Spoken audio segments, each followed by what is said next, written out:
Yesterday we discussed the question of why did God harden Pharaoh's heart, and we looked at the Rambam, and we also looked at commentary in the Talmud by Reish Lakish. And this is going to be our second episode of dealing with that question. And let's jump right into it. And what I'd like to share today is a fascinating teaching by the Degel Machne Ephraim. This is Rabbi Moshe Chaim Ephraim, the grandson of the Baal Shem Tov, who gives us a little bit of a more of a mystical take, a little deeper take through analysis of the Hebrew language as it appears in the Torah. Reb Ephraim is sharing with us here is a quote from before the first plague, before the plague of the blood, the Nile turning into blood. And the language as it's described here is, let me find it, this is in chapter, it's in Exodus, in Parshat Va'era, in chapter 7. ויחזק לב פרעה ולא שמע עליהם כאשר דיבר אדוני ויאמר אדוני אל משה כבד לב פרעה מאין לשלח את העם. And this is verse 14, chapter 7, Parshat Va'era. And the language is unique. And here's what's unique about the language, that we've been talking about God hardening Pharaoh's heart. And there are three different ways in which that is expressed in the text. One is vayakshe et lev paro. Yakshe from hard. That's literally to harden. And the other word is vayechezak lev paro. That is Paro's heart became strong. Chazak is strong or rigid. So literally, he hardened Paro's heart, or he rigidified Paro's heart. And it says also vehichbid et lev paro, and he made Pharaoh's heart heavy, vehichbid. But here it uniquely says Vayomer Adonai el Moshe kaved lev paro. Kaved. Pharaoh's heart is heavy. And Rabbi Ephraim here is going to relate specifically to that word kaved in a deeper analysis of the language, and let's hear it right directly from him. יש להעיר בזה שלא נכתב זה הלשון רק במכה הראשונה שהייתה דם. גם עדיין לא נודע כל כך כבדות ליבו.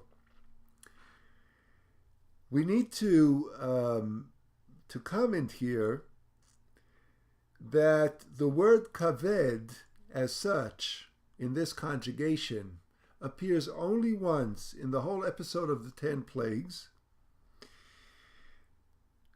and written in this way only before the first plague, which is the plague of blood. And at this point, we do not really know anything about the heaviness of Pharaoh's heart. You see, so he's really looking at the nuances and being precise. He says, up until now, God said, "Vayechezak lev paro," or "Vayiksheti et lev paro." I will harden Paro's heart. But what's this thing about Pharaoh's heart being heavy? Heavy? Does heavy derive? Does it extend out of the hardening, or what? I mean, when you read it, you can sort of like make the association. But does it necessarily follow that if the heart is hard, that it's heavy? That is interesting, says Reb Ephraim. והנה שמעתי בזה בשם מחותני הרב המפורסם, מורנו הקדוש, ליפה, מקהילה קדושה חמלניק. And here, let me share with you what I've heard from my son-in-law, the famous Rabbi Lipa from Chemelnik, which is, I believe, would be a town in somewhere in Poland or Russia. וכדומה לי שראיתי אחר כך כתוב זה במדרש. And I think that I also seen the same teaching in a midrash. והיינו כבד לב פרעה, and this is to say that the word kaved, or the heaviness of Pharaoh's heart,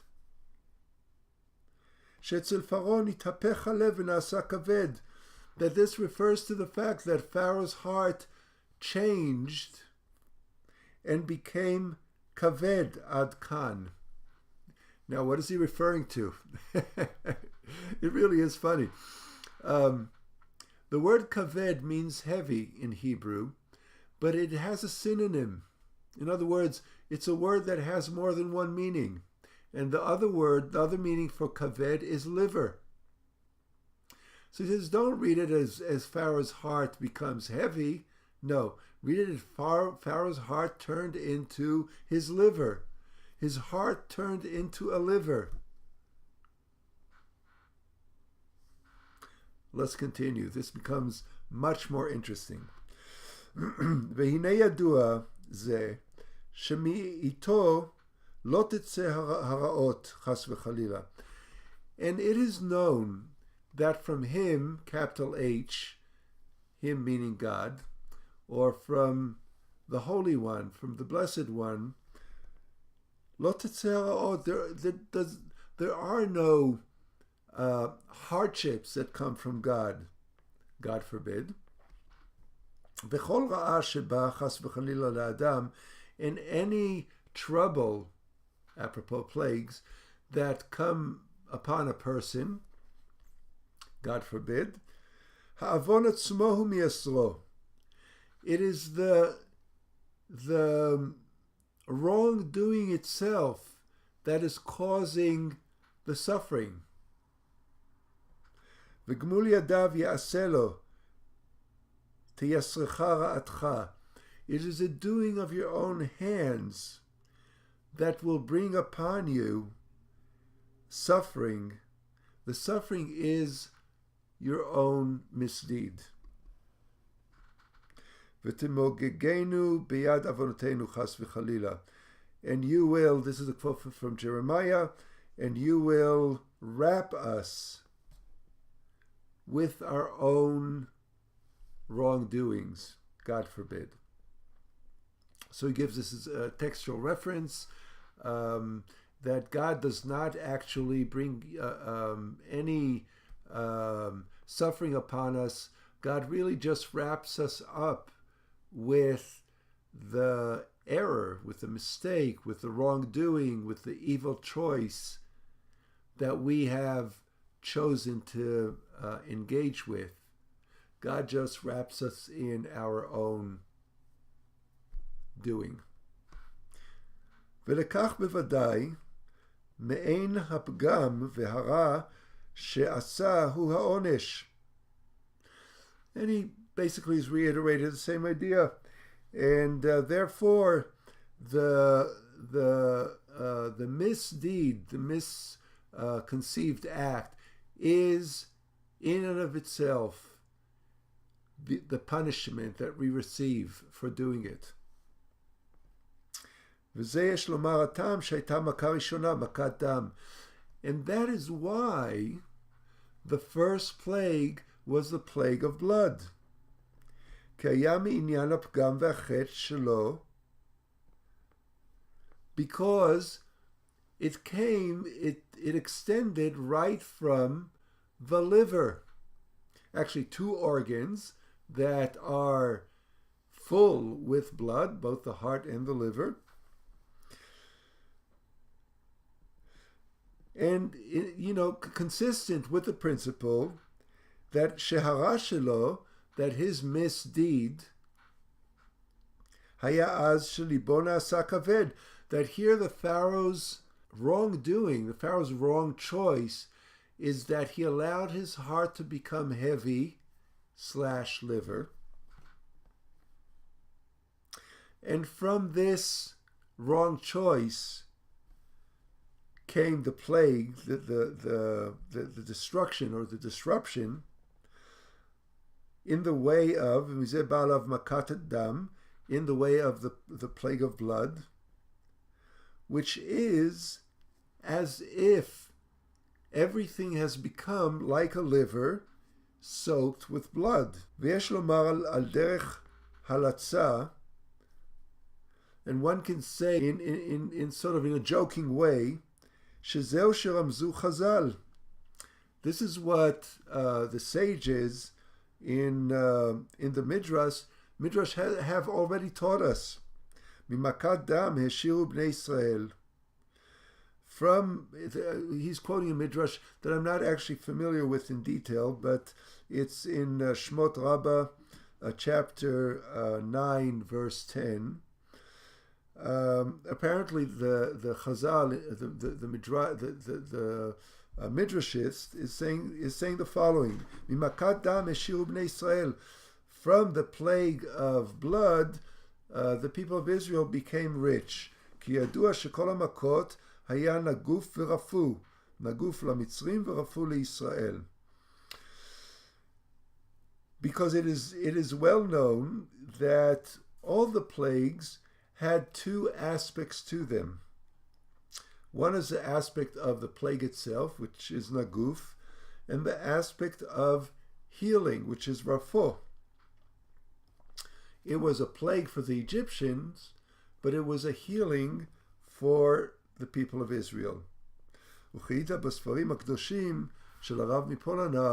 And as we read in the holy books, especially a book by Rabbi Yosef, who was one of the chief students of the Baal Shem Tov, and one of his successors, it is known that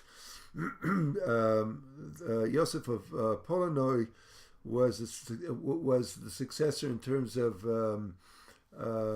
he wrote. He put down in writing many of the teachings of the Baal Shem Tov. So the Rabbi Yosef from Polonoi, he said that each plague was also a healing, and v'hainu oto davar shaya lamitzrim naguf haya rafu leIsrael.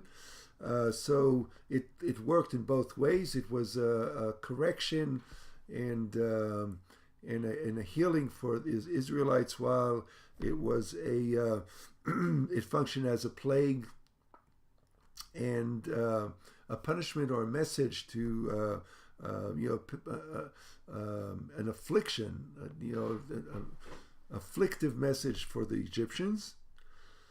And he says, so he says, if you want to read about how each plague specifically was an extension of a particular wrongdoing that the Pharaoh and the Egyptians did in relation to the people of Israel, in other words, a specific affliction, by starving them and beating them and killing them and cheating them, etc. So each plague was thematically related to one of the ways in which the slaves suffered.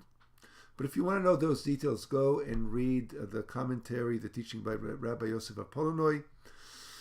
But specifically to the plague of blood, it was a response, a direct resonance or a reaction to the Pharaoh allowing his heart to become heavy or hardened, right, in that sense.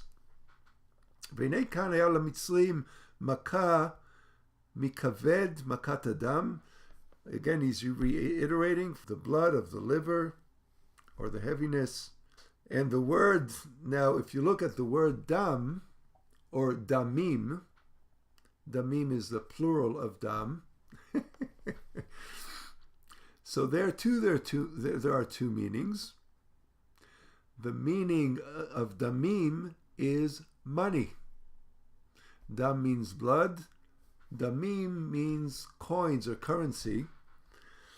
And he says the word, since the word kaved has two meanings, both heavy and liver, so the word blood has two meanings, which means currency or blood. Therefore, both the source of the plague has two meanings, and the plague itself had two aspects. For the Egyptians, it was an affliction, and for the Israelites, it was an enrichment. In other words, they somehow made money. The Midrash here does not tell us exactly how that panned out, or the Torah doesn't say that, but we do know that later on, that when the Israelites were leaving Egypt, that they lent gold and silver from the Egyptians, etc. So the Egyptians, they were so happy to get rid of them that they also gave them lots of valuables to take with them on the way. Perhaps this is what it's referring to. Again, I'm not familiar with the details of this midrash. שהוא ממון והשאירו בני ישראל. ויש עוד בדברים אלו דברים סתומים ונעלמים למעיין ומשכיל היטב, וימצא בהם דברים נפלאים. And he concludes, as he does often, Reb Chaim Moshe Ephraim, by saying that, and there are many other hidden teachings in here, in this particular verse and story. Please contemplate this deeply, and you will find many treasures of wisdom. So there's a beautiful, deep analysis of the hidden tier, the deeper tiers of how the language is speaking to us through synonyms and plays on words. And coming back to the original question of how, what do we make of the fact that God has hardened and made heavy and made rigid the Pharaoh's heart?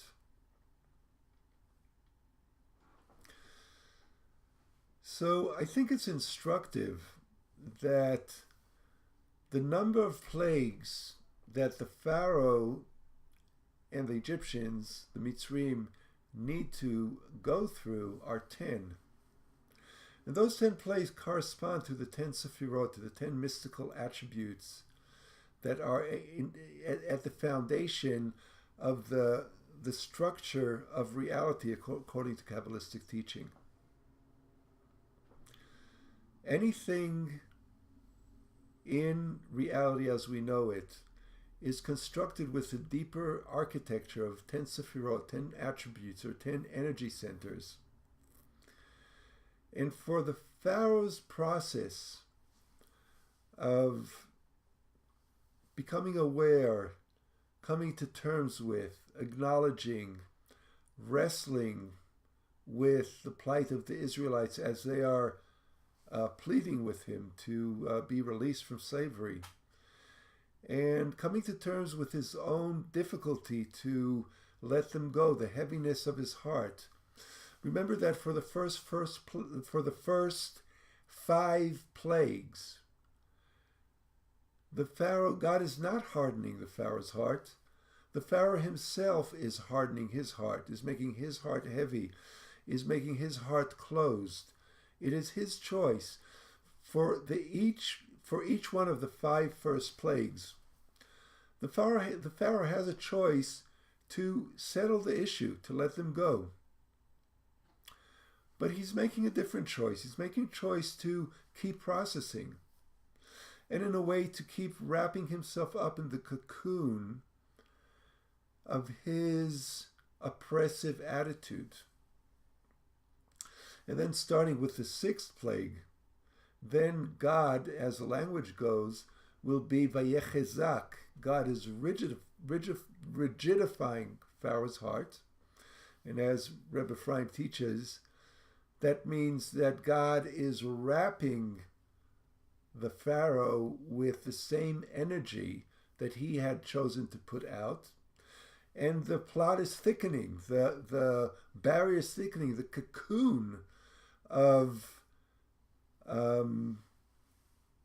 error is becoming a greater and greater punishment until the Pharaoh concludes a full series of 10 Sephirot. In other words, his process of redemption, or his own redemption, his own repentance, his process of lightening up his heart, of letting the liver be the liver and the heart be the heart.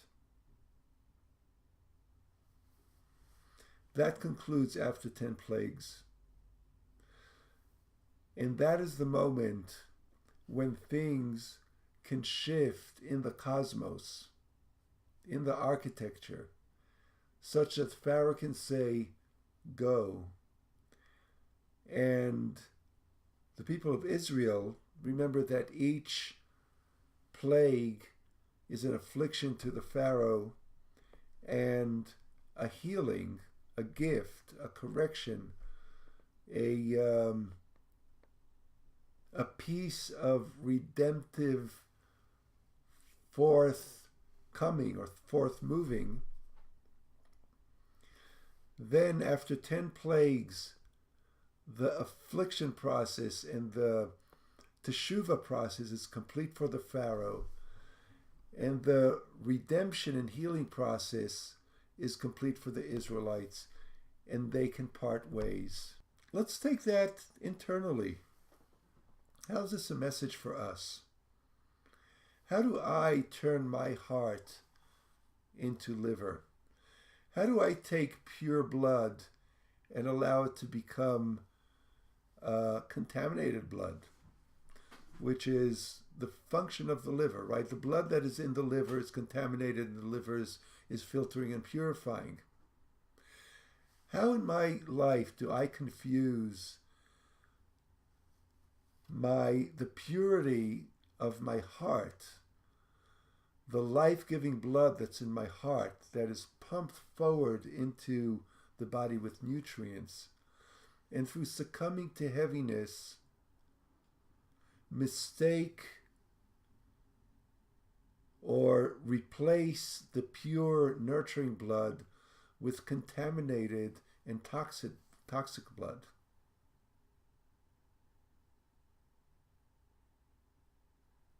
And what kind of plagues result from that? How does that draw me down into the narrowness of Mitzrayim, into the suffering of plagues?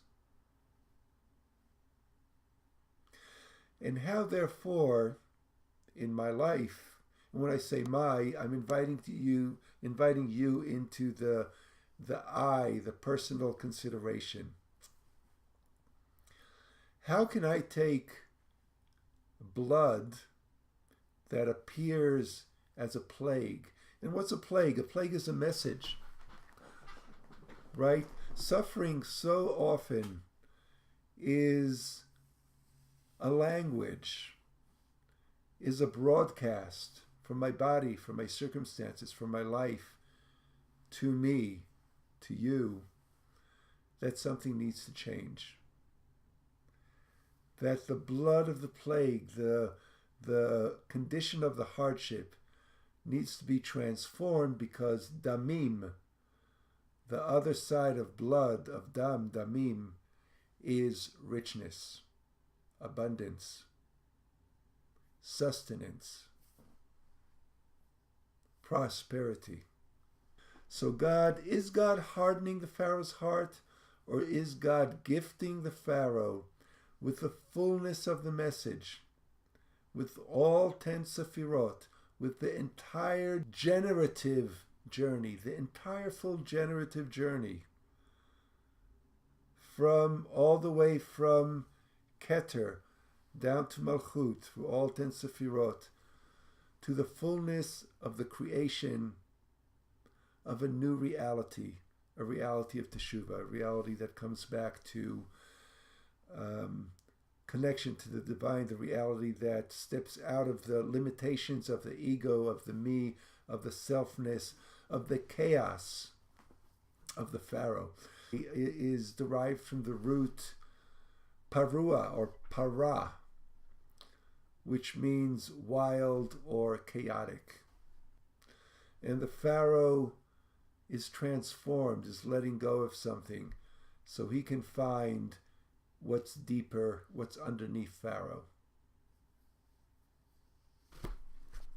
We'll conclude with the blessing that we can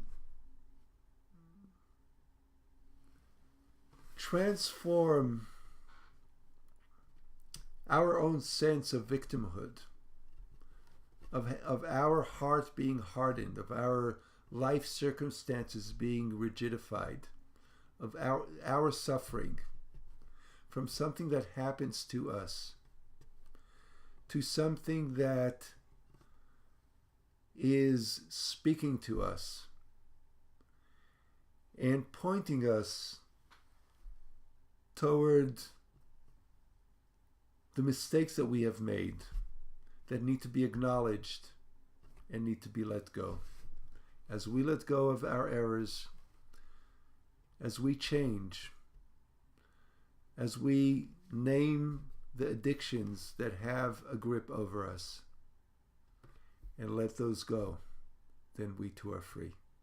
I'm Rabbi Ruben Modik with Makom Halev Community and Hebrew Learning Circles. Thank you so much for learning this deep Torah together. It's been a pleasure to spend this time with you. I would love to hear how this hits you. And the way to do that is to comment below. Love to read your commentary. Promise to respond. Let's keep the conversation going. Please check us out on makom-halev.org or HebrewLearningCircles.org. Keep in touch and come back tomorrow for more. Goodbye.